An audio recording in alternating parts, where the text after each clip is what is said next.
अच्छा, विनय कुमार आए हैं।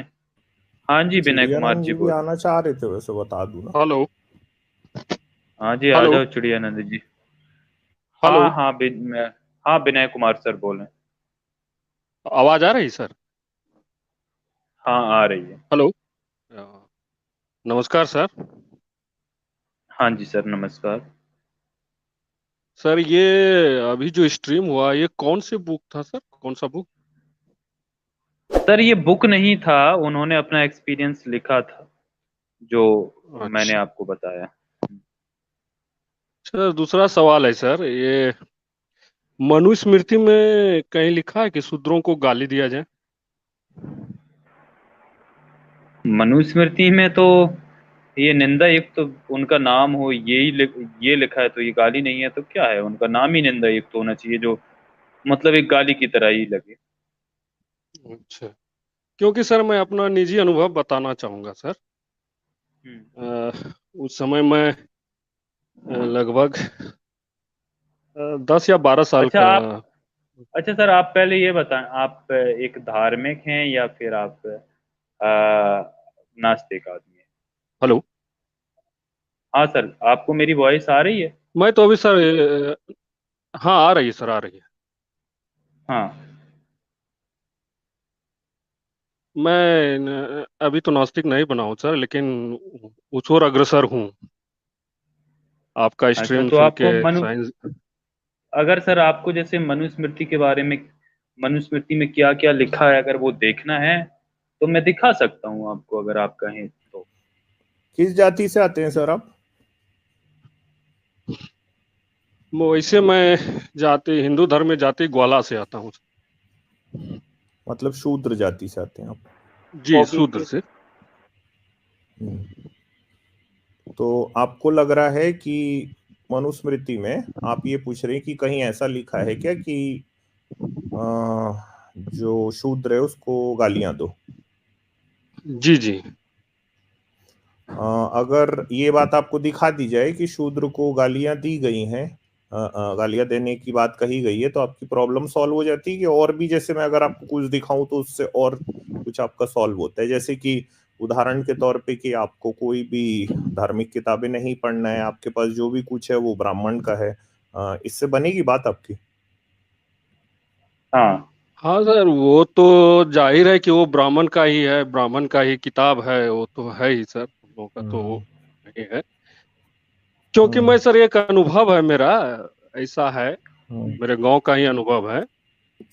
हम्म। मैं जब वही 8 या 9 में मैं जब पढ़ रहा था, तो मेरे हम्म। गांव में जितने भी हैं शूद्र जाति से, यानी छोटे जाति से, किसी के पास जमीन नहीं। किसी को हम्म। 1 बीघा है, 10 कट्ठा है, ऐसा ऐसा करके। लेकिन ब्राह्मण है, 5 घर ही ब्राह्मण है, उनके पास 113 बीघा जमीन है। ठीक है सर। हम्म। एक बार ऐसा हुआ, मेरे पिताजी अभी डेथ कर गए, वो टीचर थे। तो गरीबी बहुत ज्यादा गांव में था पहले, अभी तो कुछ ठीक है हालत है, तो पहले बहुत ज्यादा गरीबी था। तो ये कुआं हम्म। की बात है सर, वो कुआं बहुत पुराना था, जो जर्जर होकर के वो टूट गया। तो एक ही कुआं था, सब एक ही कुएं से पानी पीता था। तो इसके बाद क्या हुआ कि कुछ मीटिंग हुई, उसके बाद बोला कि नहीं भाई, कुआं बनाया जाए। उसमें ब्राह्मण समाज भी शामिल हुआ। इसके बाद उसके लिए जो होता है, प्रखंड में लेटर दिया गया, ऐसा ऐसा जरूरत है, हम ब्लॉक जिसको बोलते हैं सर।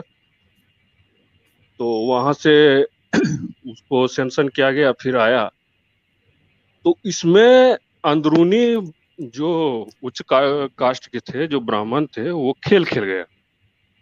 जो उसमें क्वालिटी होता है सर, सीमेंट और बालू का, उनका उनका कहना था कि मैं जिस हिसाब से करूंगा वैसा ही होगा।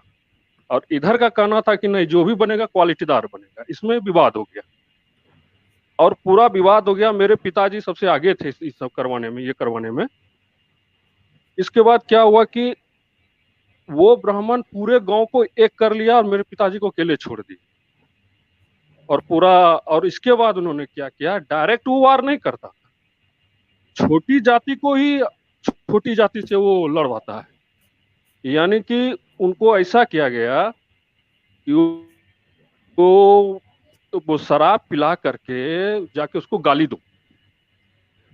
पूरा गाली देना, तो कोई भी किसी के घर पे आके कोई गाली देगा तो बर्दाश्त तो नहीं होगा सर। इसमें विवाद बहुत ज्यादा हो गया, लेकिन मारपीट नहीं हुआ।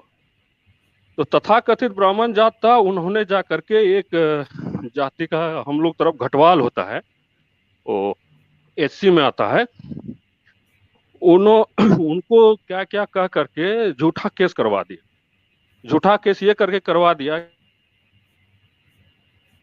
कि मैं गया तो मुझे हंसुए लेकर के मारने के लिए दौड़ा।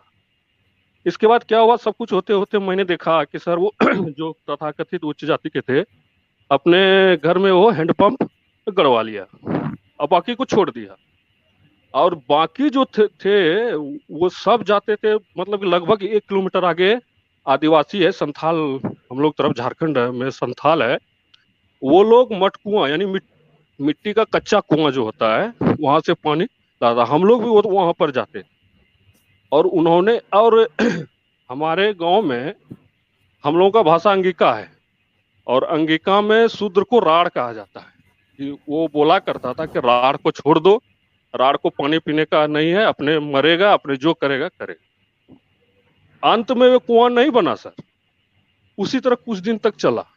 ये शायद 1992 की घटना है।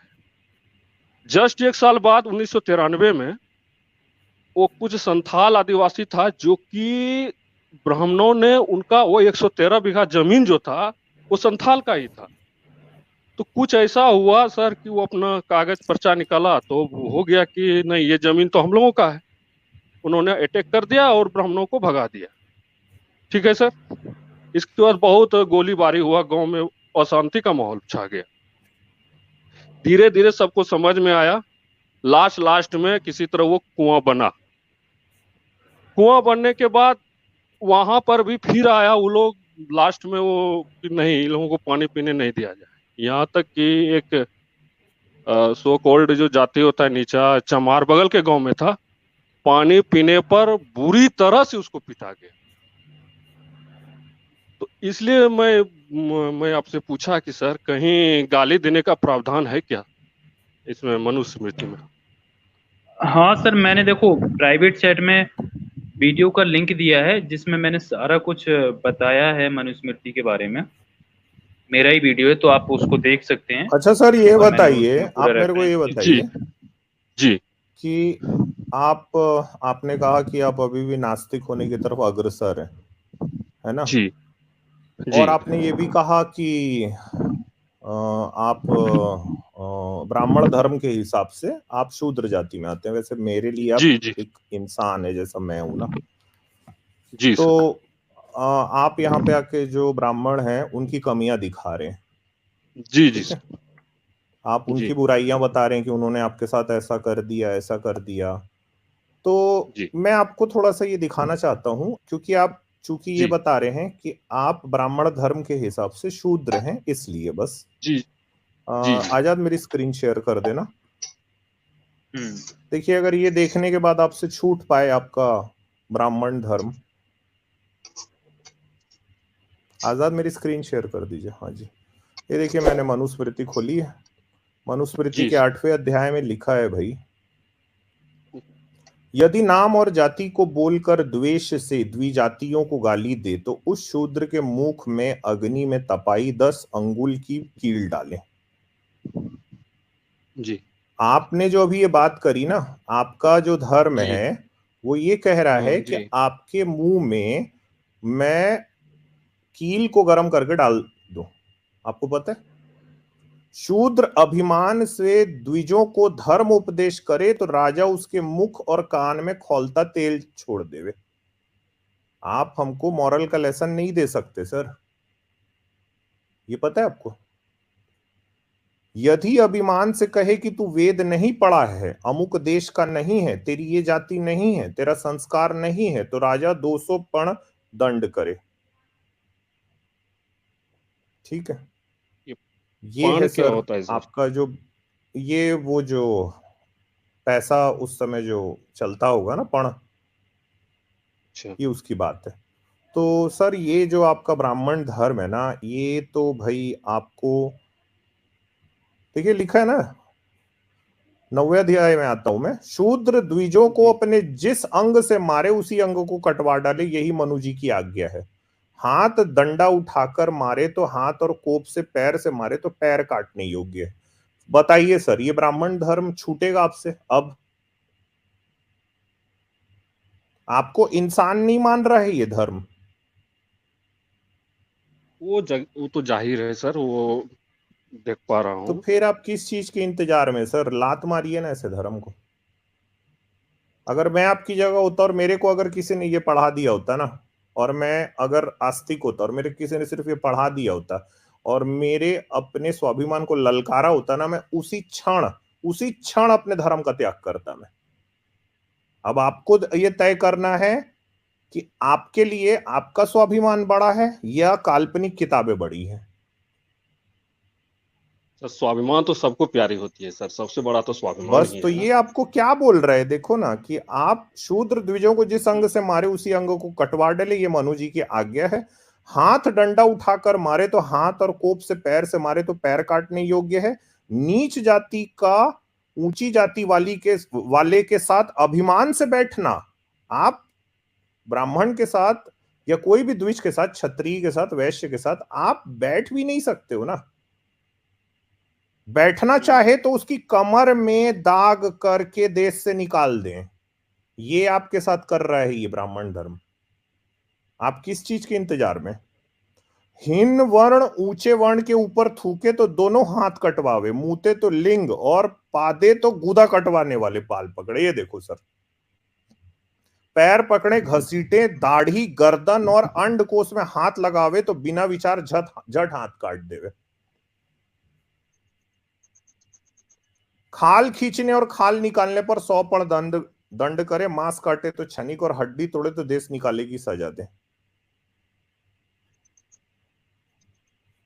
बताओ सर, स्वाभिमान बड़ा तो है, देख लिया आपने सर। आपके अंदर की इंसानियत बड़ी है, आप क्या इंसान हो कि नहीं हो, ये तय कर लो आप अभी इसी क्षण में। और अगर आप अपने आप को इंसान नहीं समझते तो इस ब्राह्मण धर्म में आप रहिए। और जो भी लोग मेरे को सुन रहे हैं भाई, चाहे वो ओबीसी हैं और दलित हैं, आदिवासी हैं, अगर वो इस ब्राह्मण धर्म को मेरी ये बात सुनने के बाद भी मानते आ रहे हैं ना, मैं उनको बोल रहा हूं भाई आप लोग इंसान नहीं हो, क्योंकि आप लोगों के लिए इस तरह की चीजें लिखी हुई हैं। ब्राह्मणों का तो कुछ जाता नहीं है, उन्होंने तो लिख दिया। ना आप तो दो, फायदे। उसमें लिखा हुआ है कि ब्राह्मण के साथ अभिमान के साथ बैठ भी नहीं सकते। लो भाई, खत्म हो गई बात अब तो भैया जी। देख लो, अभिमान स्वाभिमान की बात कर रहा हूं ना, अंदर का एक सेल्फ रिस्पेक्ट भी होता है किसी इंसान का, वो प्यारा है कि काल्पनिक किताबें प्यारी है? अगर स्वाभिमान प्यारा है, खुद को सिर्फ एक इंसान ही समझते हो, तो इसी क्षण जो भी सुनने वाले हैं, इसी क्षण उस धर्म का त्याग करो, नमस्ते करो ऐसे धर्म को। बिल्कुल। जी सर।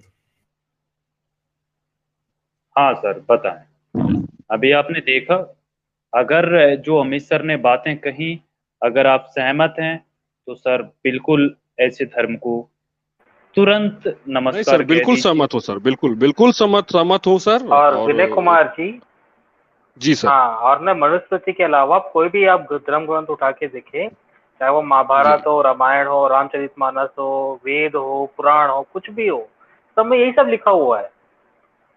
कहीं पे आपको अच्छी बात नजर ही नहीं आएंगी, सब में यही सब लिखा हुआ है। शूद्र को मार दो, ये ऊंचा है, ये नीचा है, स्त्री को, अब स्त्री के बारे में तो क्या क्या लिखा है, आप तो देखा ही होगा। तो यही सब लिखा हुआ है, तो मनुस्मृति की ही बात नहीं है, इससे भी खतरनाक खतरनाक स्मृतियां हैं। तो अब कहाँ कहाँ तक इसको समेटेंगे सर? इसको समेटना भी मुश्किल है, कुछ नहीं हो सकता इसका।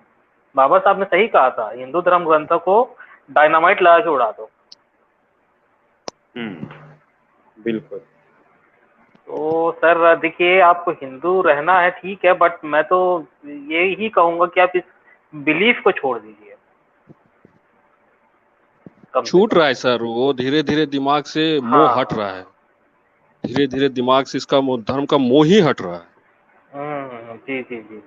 अब जी आप अगर आप गहनता से अध्ययन करेंगे ना, तो क्या बालू की भीत पर खड़ा है हिंदू धर्म, इसका पढ़िएगा, इसका पीडीएफ भी आपको नेट में मिल जाएगा और हार्ड कॉपी भी शायद अमेजोन में अवेलेबल होगी तो मिल जाएगी, एक बार हाँ इसको मिल जाएगी पढ़िए। अभी। हाँ अभी लिमिटेड टाइम के लिए अवेलेबल है, बहुत सीमित समय के लिए, तो आप इसको ले लीजिए, इसको आप पढ़िए, थोड़ा थोड़ा करके कोशिश करिए। हाँ तो कुछ भी आपको नहीं पढ़ क्या पाओ धीरे तो धीरे मान लो, अगर अभी भी आपको अपने किसी भगवानों से उम्मीद है ना, कि कुछ उम्मीद अगर होगी, तो भाई वो इतने ब्राह्मण लोग ये सब लिख के चले गए, इतने हजारों साल से जो शूद्र वर्ग है, दलित वर्ग है, उनका दमन किया है। जब ब्राह्मणों को वो कुछ ही नहीं कर पाए भगवान, इसका मतलब भगवान जैसी कोई चीज नहीं है, वो ब्राह्मणों का आविष्कार है। ठीक है, तो आपको कोई जी भगवान नहीं बचाने के लिए आ पाएगा। एक ही तरीका है ये इस चीज को खत्म करने का, ये ब्राह्मण धर्म को त्यागना, इसके अलावा कुछ भी नहीं। आपको ना जी। हिंदू धर्म के लोग जो हैं ये हमेशा समझाएंगे, अरे जातिवाद ना चलो दूर कर देते हैं, चलो अंतर जाति विवाह कर लेते हैं, चलो एक काम करते हैं शिथिल कर देते हैं। मैं बता रहा हूँ कुछ नहीं होगा, ये सब झूठ कुछ नहीं बातें, होगा, कुछ सारी नहीं की होगा। सारी हाँ बातें झूठ है। बिल्कुल बिल्कुल। बिल्कुल। आइजैक सर, एक निष्पक्ष आवाज पे एक दिन प्रोग्रामिंग हुआ था, ओ सॉरी स्ट्रीम हुआ था, हाँ हाँ वो आरक्षण को लेकर के। हाँ हाँ हाँ हाँ, वो हम्म। मैंने वो ही दिया था, बहुत हाँ बहुत बताइए। अच्छा था, उस दिन मैं जुड़ नहीं पाया। सर वो की बुक का नाम क्या है? अमेजन फ्लिपकार्ट पे नहीं मिल रहा है वो। वो सर आपको सम्यक प्रकाशन से आपको मिलेगी, सम्यक प्रकाशन की आप साइट खोलेंगे ना, सम्यक प्रकाशन ऐसा लिख के आप गूगल में सर्च करेंगे, तो उनका आपको ना व्हाट्सएप नंबर या मोबाइल नंबर आपको मिल जाएगा, आप उससे सीधा संपर्क करके आप किताबें मंगवा दीजिए। अच्छा, आपको वो शायद अमेजोन या उस पर नहीं मिलेगी, पब्लिशर से आपको मंगाना पड़ेगा। तो सम्यक बहुत अच्छा SAM। स्ट्रीम था। हाँ वो उसको तो हर जी जी। भारतीय को पढ़ना चाहिए भाई, हर ओबीसी SC ST जो बहुजन है उसको उस किताब को हर भारतीय को पढ़ना चाहिए। वो किताब मतलब आंखें खोल देने वाली किताब है, तो जी उसको सर, आप अच्छा, ये थैंक सम्यक यू सर। प्रकाशन आरक्षण से आप के मंगा सकते संबंध हैं। में ना एक छोटी सी बात मैं भी ये कहना चाहता हूँ कि देखिए बहुत सारे लोगों को ये भ्रांति है कि किसी का हक मार के किसी को दिया गया है यहाँ पे आरक्षण में। सबसे पहले हमको ये समझना पड़ेगा वो रिजर्वेशन नहीं है, रिप्रेजेंटेशन है। मैं रिजर्वेशन का इसलिए सपोर्ट करता हूँ क्योंकि देखो इतिहास देख के हमको ये पता चलता है कि भारत जो है इसमें जब भी कभी आक्रमण होते रहे हैं, ये देश हमेशा से उन आक्रमणों को झेल गया। ठीक है, ये देश में आक्रांता आए हैं, लूट मार करके चले गए। उसका एक सबसे बड़ा कारण ये है कि भारत ने दरअसल अपने एक बहुत बड़े वर्ग को दबा के रखा हुआ था, सत्ता जो है कुछ लोगों के हाथ में थी। और आने वाला जो समय है ये और भी ज्यादा दुर्गम होने वाला है। ऐसा देख के लगता है कि भाई विज्ञान की तेजी बहुत ज्यादा फैलेगी दुनिया में, और विज्ञान ही अकेला एक हथियार हमारे पास हो सकता है। मैं इसलिए सपोर्ट करता हूं क्योंकि जो रिजर्वेशन है वो समाज के हर वर्ग को समान अधिकार पे ले आता है। अगर किसी जनरल कास्ट वाले में हल्की सी भी अकल है ना, तो उसको इस रिजर्वेशन का सपोर्ट करना चाहिए। क्योंकि जब हर एक समाज का वर्ग जो है उसको समान अधिकार मिल गए, ठीक है, इसका मतलब है देश एक समग्र शक्ति के रूप में आया। इससे क्या होगा, इससे देश की जो इकोनॉमी है वो बढ़ेगी, देश में विज्ञान की प्रगति होगी, आप ढंग के नेताओं को चुन सकते हो। अगर आपको यूरोप अमेरिका का मुकाबला करना है तो आपको समग्र शक्ति होनी चाहिए। मैं इसलिए रिजर्वेशन का सपोर्ट करता हूं।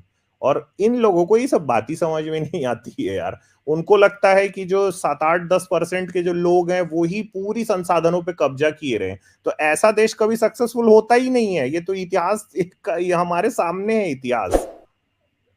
बिल्कुल।